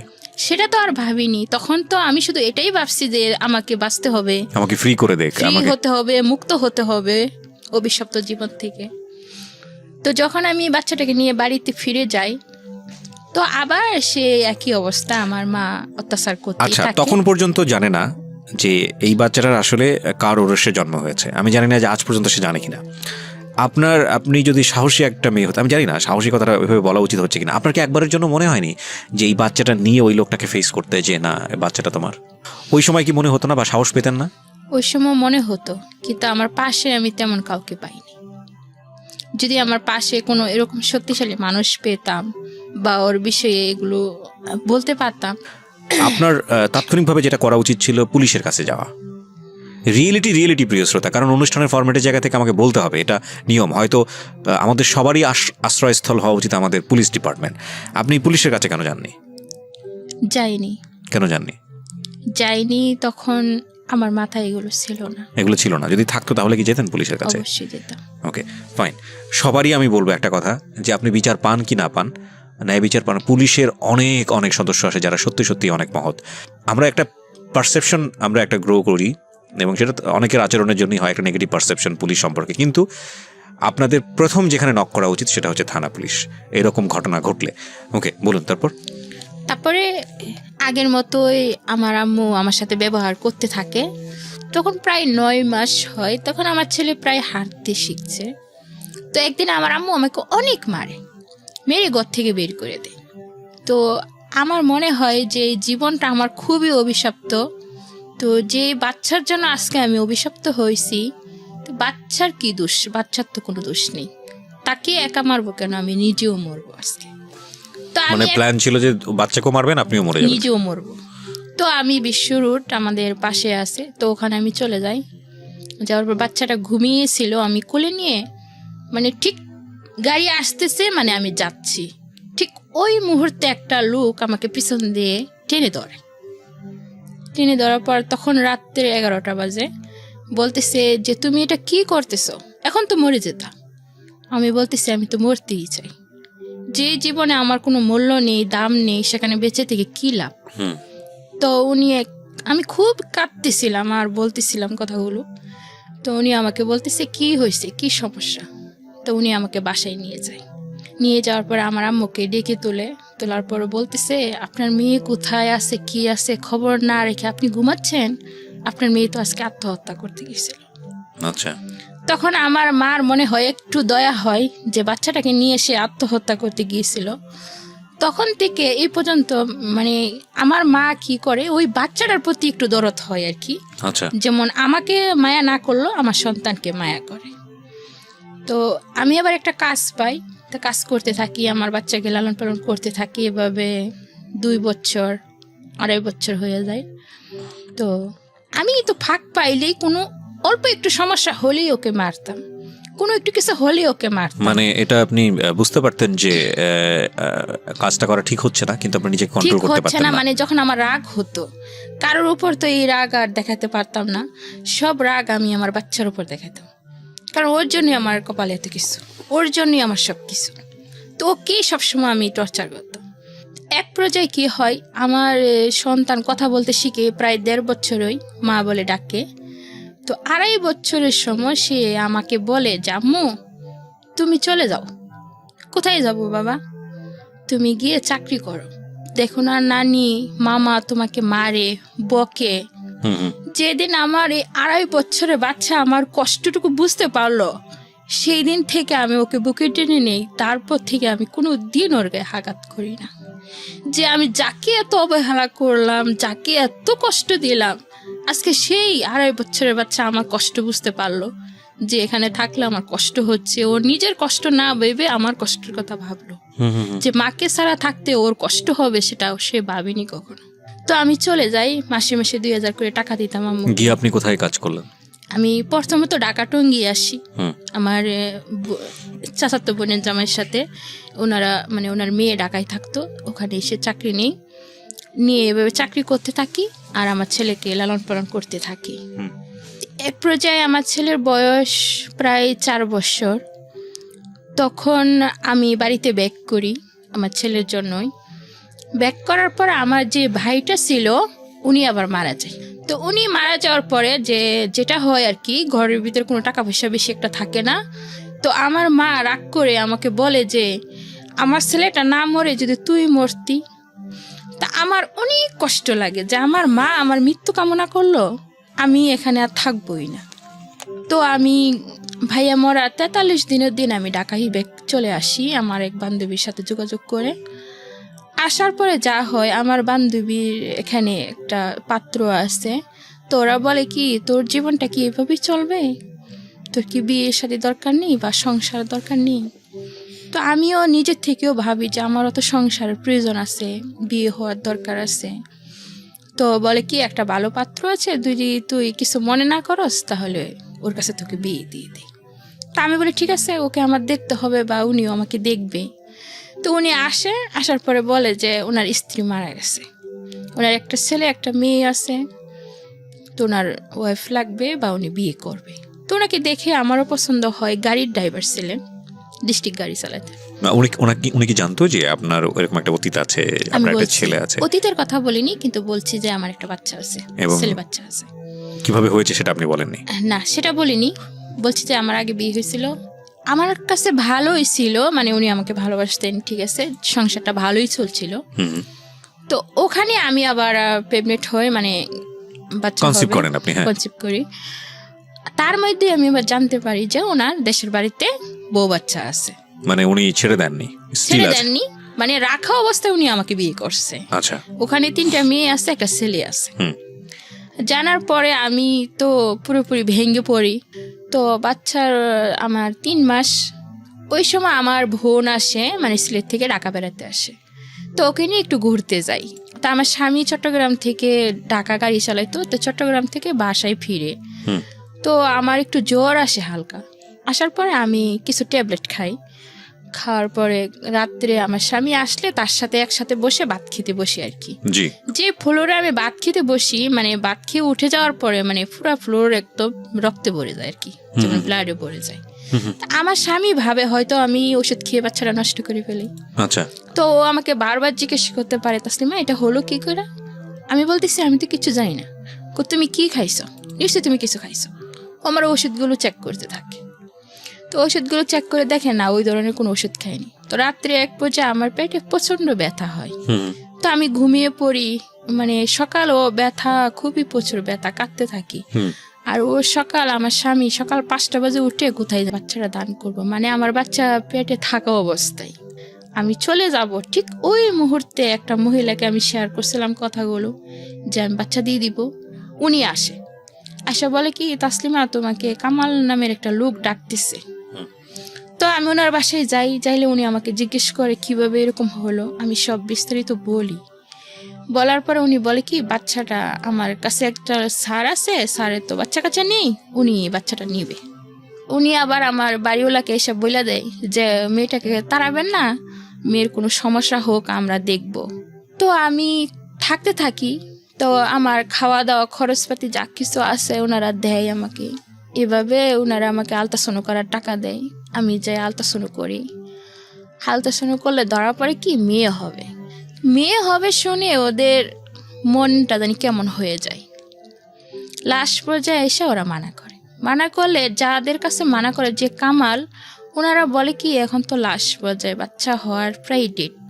এখন যদি মহিলাটাকে মানা করি যে তোমার বাচ্চা কেউ নিবে না, যদি কোনো সমস্যা হয়, তো ওনারা আর আমাকে বলে না বইলা ওনারা মনে মনে এটা ভাবে যে যত টাকা পয়সা লাগুক আমরা দিয়ে মেয়েটাকে সহযোগিতা করব। আমি যেই বাড়িতে থাকতাম এই বাড়িওলি আবার মানে উনি যেই করে যাতায়াত করেন আর কি, জজ করে, তো উকিলে নাকি একটা বাচ্চার দরকার। তো উনি আবার আমাকে বলতেছে যে আমার বাড়িতে বাচ্চা মানে অন্য কাউকে দিয়ে দিবে, অথচ আমি জানি না। আমার উকিলে একটা বাচ্চা চাইছে অনেক দিন ধরে আমার কাছে, বলছে কোথাও পাইলে খুশ বলার জন্য। পরে ওনারা আবার কিভাবে জানি ওনার সাথে যোগাযোগ কইরা উকিলের সাথে যোগাযোগ করে। উকিলে ফোনে বলে ঠিক আছে বাচ্চা আমরা নেব, ছেলে হোক বা মেয়ে হোক কোনো সমস্যা নাই। তো সাইজ সিজার করে বাচ্চাটা হয়। আমি একদম অসুস্থ হয়ে পড়ি। অসুস্থ হওয়ার পরে আমি মানে চোখ বন্ধ রাখা অবস্থায় শুনতে পারতেছি যে সিস্টাররা, ডাক্তাররা বলাবলি করতেছে যে বাচ্চারা দেখতে শুনতে বেশ সুন্দর, মোটা ঠোঁটা, মানে 3 কেজি 90 গ্রাম হয়েছে। এরকম বাচ্চা কি ওর হয় না সহজে। তো আমার খুবই মানে তাকে দেখতে ইচ্ছে করতেছে, কারণ তারা যখন বলাবলি করতেছে যে বাচ্চাটা অনেক সুন্দর, তখন আমি চোখ খুলে আমি আমার মেয়ের দিকে তাকাই দেখি সত্যি অনেক সুন্দর। এখন আমার চোখের পানি আসছে জোরে জোরে পড়তে থাকে যে এত কষ্ট আমি করলাম, আর এই বাচ্চা তো আমি আজকে আরেকজনের হাতে তুলে দিব। কারণ আমি পেটে থাকতে ওয়াদাবদ্ধ তাদের কাছে যে আমি ওদিকে বাচ্চা দিয়ে দিব। এখন তো বাচ্চা দেখে আমার খুবই মায়া লাগতেছে, আমি এই সন্তান কি করে তাদেরকে দিয়ে দিব। তো ওদের কে জানি মারা যায়, ওরা আর সেদিন আসতে পারে না। তো বাচ্চা নিয়ে বিকালে আমরা বাড়িতে ব্যাক করার পর একটা খালি রুমে মানে কার্টুন বিছাইয়া আমাকে থাকতে দেওয়া হয়। আমি ওই রুমে থাকি আমার বাচ্চাকে নিয়ে। এমন একটা লোক নাই যে আমার কাপড়গুলো কেউ ধুয়ে দিবে বা আমার বাচ্চাটাকে একটু কোলে নিয়ে বসবে। তো সমস্ত রাত বাচ্চাকে এই শরীর নিয়ে দুধ গরম করে আনিয়ে খাওয়াই, আবার ওকে কোলে নিয়ে বসে থাকি। আবার পরের দিন সকালে নিজের কাপড় চোপড়, বাচ্চার কাপড় চোপড় ঠান্ডা পানি দিয়ে আমি দোয়ার পরে ওরা নিতে আসে না। তো এইভাবে তখন আমার শরীরে অনেক শক্তি ছিল, কোথায় থেকে আসছিল তা আমি জানি না, মনে হয় আল্লাহ পাকি দিছিল আমার মেয়েকে যত্ন করার জন্য। তো মেয়ের দিকে তাকিয়ে থাকি, শুধুই কাঁদতে থাকি যে এত সুন্দর মেয়ে হলো আমার, আজকে আমি কি করে অন্যের হাতে তুলে দিব এই মেয়েকে। তো এক পর্যায়ে কি হয়, ভাত দিলে আমি ভাত খাই না, কাঁদতে কাঁদতে আমার চোখ মুখ সব কিছু ফুলে যায়। তো ওনারা এভাবে 3 দিন পরে বুকে দুধ আসে, ওকে আমি দুধ খাওয়াই। তো বাচ্চার প্রতি আমার মায়া পড়ে যায়, বাচ্চাকে দিতে ইচ্ছে করে না। তো শনিবারে যখন ওরা আসবে বলছে 7 দিনের দিন যে আসতেছে, আমার মনে হচ্ছিল যে আমি যদি এখন পালাইতে পারতাম এখান থেকে, পালিয়ে আমার মেয়েকে নিয়ে এমন কোথাও চলে যেতাম যেখানে গেলে কেউ খুঁজে পাবে না, তাই করা উচিত ছিল। এদিকে 3 দিন পরে আমি আবার স্বামীকেও ফোন দেই যে তোমার একটা মেয়ে হয়েছে, ওর কান্না পর্যন্ত শোনাই, তবুও তার কোনো বিশ্বাস হলো না। ওরা যখন আসে তখন আমি বলি যে মেয়ের তো বাবা আছে, তো বাবাকে আপনারা একবার ফোন করেন, ফোন করার জন্য আমি রিকোয়েস্ট করি। তো উকিল নিজে ফোন করে, তারা অনেক মানুষ আছে, 2-3 জন গাড়ি নিয়ে আসে। তো ফোন করার পরে উনি বলে কি যে তাসলিমা নামের কাউকে আমি চিনি না। তো ওনারা লাউড স্পিকার দিয়ে আমাকে শোনায়, বলে যে তুমি কার জন্য এই বাচ্চা রাখার চেষ্টা করতেছো, বাচ্চার মায়া করতেছো, ও তো তোমাকে চিনি না, কালকে বলবে কি বাচ্চা আমার না, তখন তুমি কি করবে? তখন বিবেচনা করে দেখলাম এই বাচ্চা আমি লালন পালনও করতে পারবো না, বা অসুস্থ শরীর নিয়ে ওকে নিয়ে যেখানেই যাই, বাচ্চা দেখতে যখন ভালো হয়েছে, সুন্দর হয়েছে, হয়তো অসুস্থ হয়ে আমি পড়বো, তখন যে কোনো কেউ আমার কাছ থেকে বাচ্চাটা কেড়ে নেবে। তো এর সাথে ভালো আমি ওদেরকে দিয়ে দিই। তো ওনাদের হাতে তুলে দিই। যেই মহিলাটা আমার বাচ্চাকে নিতে আসে, আবার ওনার একটা জিনিস আমার খুবই ভালো লাগে যে উনি আসার পরই আমার মেয়ের কাছে চলে আসে। আমার সাথে একটু বয়স বেশি হবে, ওনাদের বাচ্চা কাচ্চা কিচ্ছু হয় না, ওনারা ভালোই প্রভাবশালী। তো ওনার হাতে আমি আমার মেয়েকে তুলে দেই এবং ওয়াদা করাই যে আমি জন্ম দিয়েছি কিন্তু তাকে আমি লালন পালন করতে পারিনি, আপনার হাতে তুলে দিলাম, আপনি কোনোদিন আমার মেয়েকে কষ্ট দিবেন না। তো উনি আমার সাথে ওয়াদাবদ্ধ হয় যে হ্যাঁ বোন, আমি যতদিন বেঁচে থাকবো দুনিয়াতে আমি আপনার মেয়েকে অনেক ভালোভাবে মানুষ করবো, কখনো কষ্ট দিব না। উনি নিঃসন্তান ছিলেন? নিঃসন্তান ছিলেন। আচ্ছা, এবং উনি ছিলেন অনেক উকিলের মেয়ে, উকিলের বউ ছিলেন, এবং এটা কি কন্ডিশন ছিল যে আপনি কোনোদিন আর মেয়েকে দেখতে পাবেন না বা মেয়ের সামনে যাবেন না? না, এরকম কোনো কথা ছিল না। তাদের সাথে কথা ছিল যে আমি যখন চাইবো তখন আমার মেয়েকে আমি দেখতে পারবো। আচ্ছা, তারপরে আমি 10 দিনের দিন যখন আমার মেয়ে দিয়ে দেই, সেদিন তো ওরা বিকালবেলা মেয়েকে নিয়ে চলে যায়, কিন্তু আমি খাওয়া দাওয়া টোটালি বন্ধ করে দিই, কাঁদতে থাকি, সমস্ত রাত আমি কাঁদতে থাকি। পরের দিন সকালে ওনারাই ফোন দেয়, দিয়ে আমার খোঁজ খবর নেই যে আমি কেমন আছি। অত্যন্ত ভালো, মানবিক। আমি এই জায়গাটা একটু পজ নিব, আমি মাফ করবেন, একটা কথা মনে পড়ে গেছে, সে কারণেই বলতে চাচ্ছি। আপনারা নিশ্চয়ই জানেন, আমি আগের যে রেডিওতে একটা প্রোগ্রাম করতাম, সেখানে একটা গল্প প্রচার হয়েছিল এরকম যে পুরো গল্পের আমি বিস্তারিত বর্ণনায় যেতে চাই না, আমি বরং আমি বলতে চাই যে আসলে এই যে জীবন গল্পটা প্রচার হলো এবং প্রচার হওয়ার পর এটা আর্থিক সাহায্য বিষয়ক ছিল, আমরা কিছু অর্থ সেখান থেকে তুলে দিয়েছিলাম। এটা সম্ভবত বইমেলার সময়ের গল্প, এবং পরবর্তীতে ওই গল্পটা নিয়ে একটা চ্যানেল, টেলিভিশন চ্যানেল, খুব নাম করা চ্যানেল, ওটার উপর একটা নাটক বানিয়েছিলেন। তো সৌভাগ্যবশত নাটকে খুব বড় বড় স্টাররা ওখানে অভিনয় করেছিলেন এবং এই নাটকটা আমার দেখার সুযোগ হয়েছিল। আমি কেন বলছি সেটা আমি একটু পরে বলি। তো আমার অদ্ভুত লেগেছিল যে জীবন গল্পটা যখন আমি শুনছিলাম, যিনি আসলে যার ঘটে গেছে জীবনের ঘটনাগুলো, মা আর মেয়ে দুজনে পাশাপাশি বসে থেকে গল্পটা বলছেন, সেই সময়ের গল্প, এবং একই সাথে ওই গল্পটা যখন প্রচার হচ্ছিল সেই সময়ের যে রিয়েল অনুভূতিটা, এবং গল্পটা যখন নাটক আকারে আসলো টেলিভিশনে বা যখন আমি দেখলাম, তখন ওই একই ফিলটা আর হচ্ছিল না। মানে মনে হচ্ছিল যে there is a lot of differences. এবং অদ্ভুত বিষয় হচ্ছে যে এই যে আসল যে অনুভূতিটা, সেটা কেন জানি আমার কাছে মনে হয় অনেক বড় বড় অভিনেতা কিংবা অনেক বড় পরিচালক হয়েও সেটা শেষ পর্যন্ত পর্দায় তুলে ধরা যায়নি।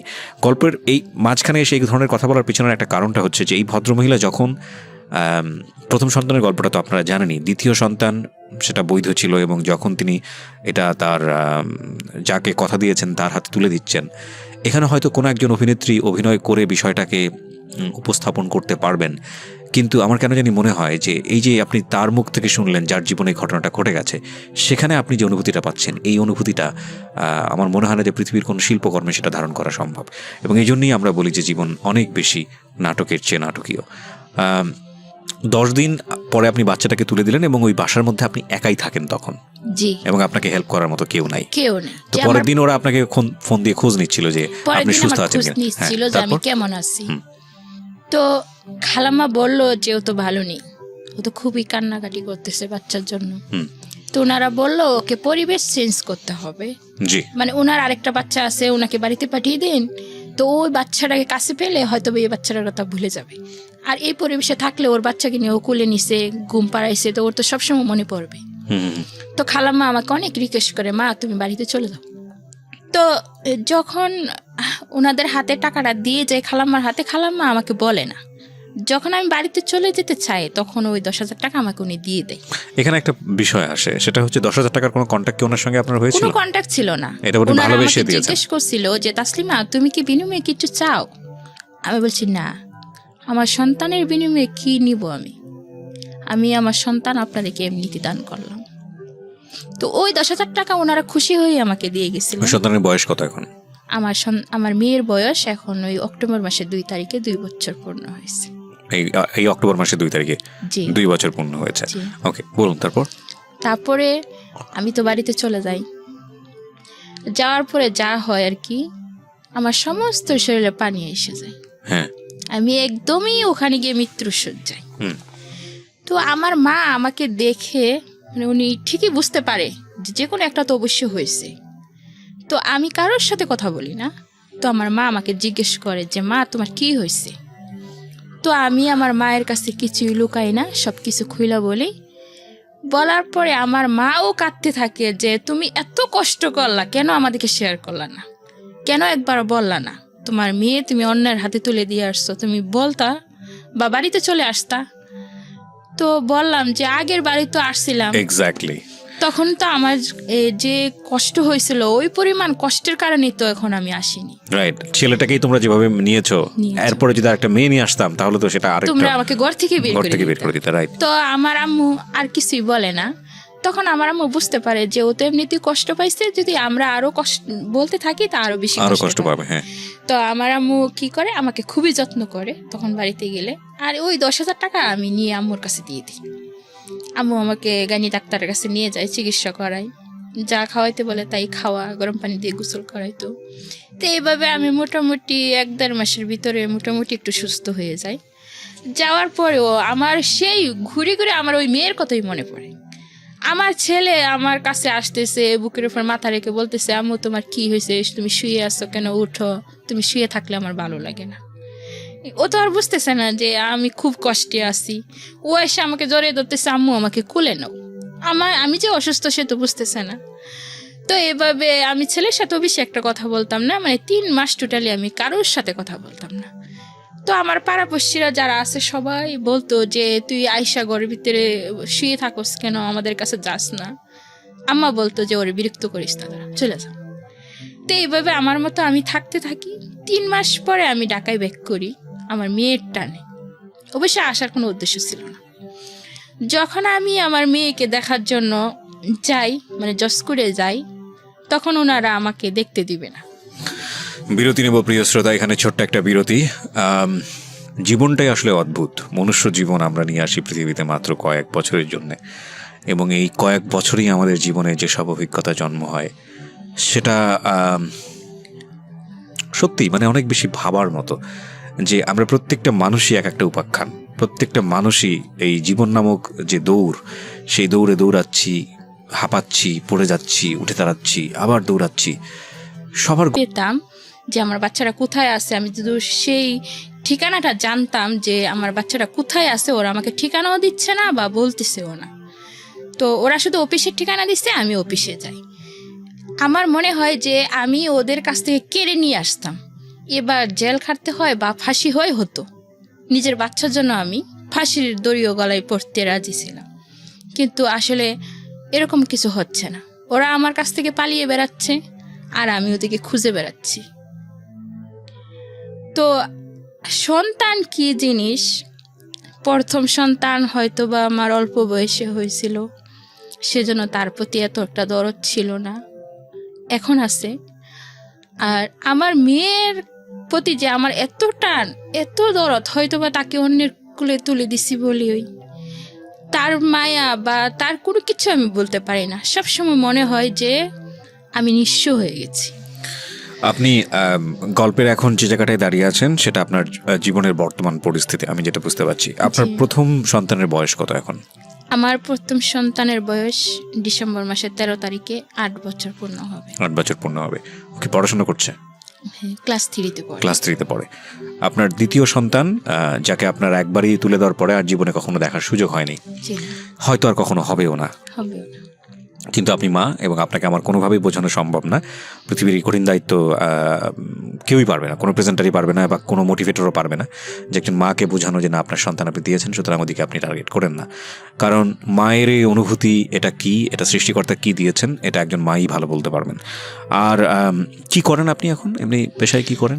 আমি আমার ওই বাচ্চারা হওয়ার পর থেকে আমি কোমরে একটা সমস্যা হয়ে যায়, বসে কাজ করতে পারি না, বেশিক্ষণ বসে থাকতে পারি না।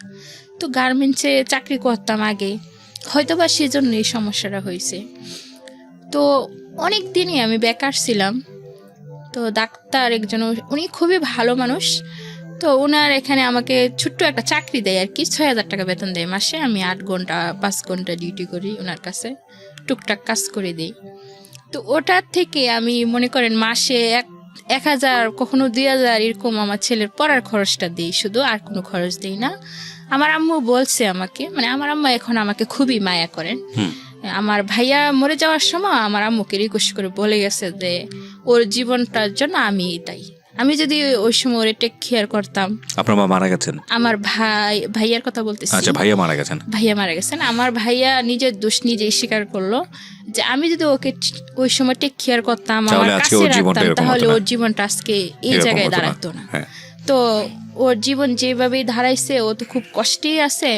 তো যেভাবে থাকতে ভালো লাগে ও সেভাবেই থাকবে, তোমরা ওকে কিছু বইলো না। আর যদি পারো ওকে দেখো, ওর সন্তানকেও দেখো। তো আমার আম্মু সেই দিনই আমাকে বলছে যে মা, তুমি যেখানে গিয়ে থাকতে তোমার ভালো লাগে সেখানেই থেকো। মানে আমার এই মেয়েটা হওয়ার পরে তোমার বাচ্চা, মানে ছেলের জন্য কোনোদিনও তুমি টেনশন করো না। আমি যে কদিন পৃথিবীতে বাচ্চা আছি, তোমার ছেলেকে আমি লেখাপড়াও শেখাবো এবং বড় করে রেখে যাব। আমি যেদিন মরে যাব সেই দিন তুমি তোমার ছেলের দায়িত্ব নিও এবং তাকে তুমি কাছে নিও, কারণ তখন তো ওকে দেখার মতন কেউ থাকবে না। এটা আপনার মা বলেছে আপনাকে? এটা আমার মা বলছে, এবং আমার মা এখন আমার খুবই টেক কেয়ার করে। যাই হোক, হয়তো খুব কঠিন একটা সময় আপনি পার করেছেন। তো আজকে আপনি যে গল্পটা বললেন, এটা যদি আপনার পরিবার জানে, যেটা আমি প্রথমেই বলছিলাম, এটা একটা রিস্কি গল্প আপনার জন্য।